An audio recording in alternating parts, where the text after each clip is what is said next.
hello and namaste. Welcome my YouTube channel.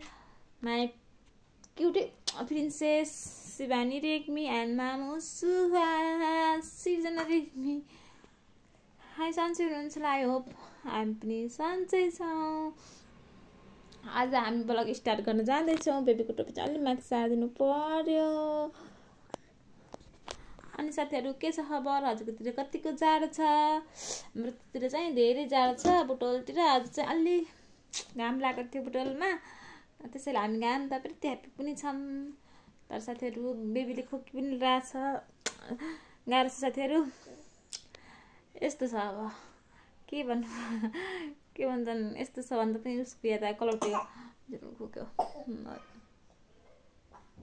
अनि के भन्छन्, अब कपडा लगाइदिएर सुतायो भने बडी कपडा हेर्नु पसिना आउँछ साथीहरु। अब नलाइदिउँ भने अब घात खुट्टा चिसा, गाला चिसा, कपडा ओर्न मान्दैन। अब के गर्नु हुन्छ साथीहरु, भन्दिनु न, यो जाडो कराउने के गरियो होला हामी अब साथीहरु, हैन भन्दिनु होला साथीहरु। यति चाहिँ हामीले छोड्न चाहन्छौँ हाम्रो पुकुलीलाई। तपाईले माया गरिदिनु होला। हाम्रो पुकुली अब 29 गते 8 मन्थ पुग्छिन् फाइनल्ली। अनि हजुरहरुको नानी बाबुहरु कति मन्थमा के गर्छन् त्यो पनि कमेन्टमा भनिदिनु होला। अनि हाम्रो बेबी चाहिँ अहिले 8 मन्थको पुग्छ 29 गते, हैन। खोकिरहेछ छोरीले। अनि के खुवाउनु भएको छ हजुरहरुले? मैले चाहिँ स्यारले सरो लिटर खाइरहेको छु। अन्डा चाहिँ मेरो बेबीलाई एलर्जी छ है। एलर्जी धेरै जनाको कमेन्ट थियो, एलर्जी के कारणले हुन्छ, कस्तो हुन्छ, हजुरहरुले कसरी थाहा पाउने भन्नुभएको थियो।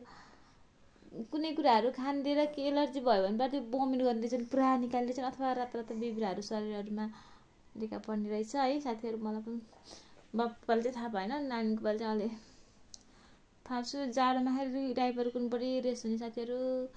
डाइपर नलाउने पनि यस्तो चिसो छ, सकिन्न, कपडा सुक्दैन। अब लगाउने भने त पुरा रेस हुन्छ, चिसो पनि छ। यस्तै छ साथीहरु।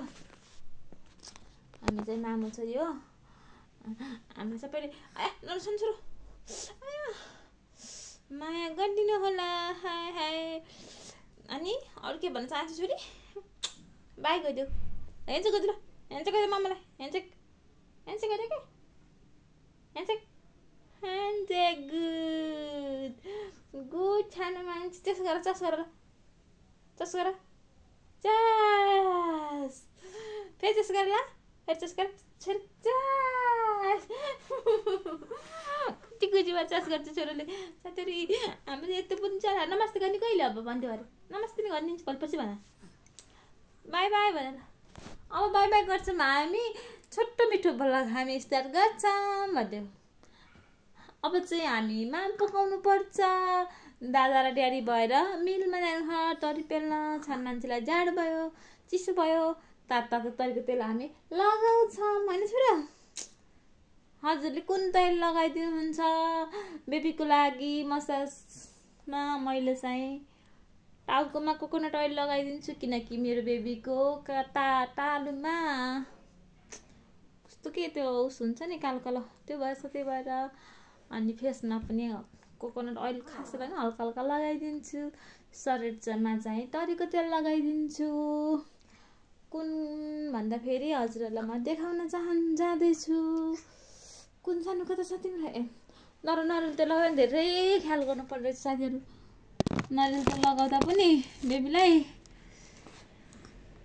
म चाहिँ बजाजको यो लगाइदिन्छु। नरिवल तेल बेइसक्यो। अनि कति छ त नै छ होला। जाडोमा यस्तै हुन्छ कि, त्यही भएर मलाई लगाउनु मन लाग्दैन। गर्मीमा त ठिकै हुन्छ। त्यही हो साथीहरु। खोक्दाखेरि मुटु चुसक्क हुन्छ साथीहरु, के गर्ने। अनि पाउडर फेरि यो मैले बेबी पाउडर हिमालयन पाउडर लगाइदिन्छु साथीहरु। फेसमा मोइस्चराइजर क्रिमहरु लगाउँछन् भन्छ, म चाहिँ लगाएको छैन। हजुरहरु लगाउनुहुन्छ भने भनिदिनु होला, कमेन्ट गर्नु होला। हाम्रो ब्लग हेरिदिनु होला सबैले, हैन साथीहरु? भएन हेरिदिनु होला।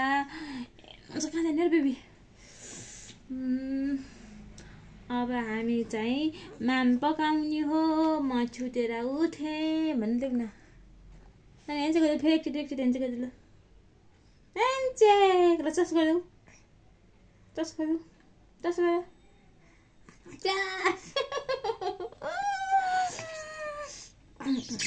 जाम्दा डालको छ नजाऊ भने मायाको जालको छ चट भन्दै न बाई बाई साथीहरू, फेरि भेटौँला, बाई बाई। आजको ब्लग यति नै, सबैले हेरेर माया गरिदिनु होला।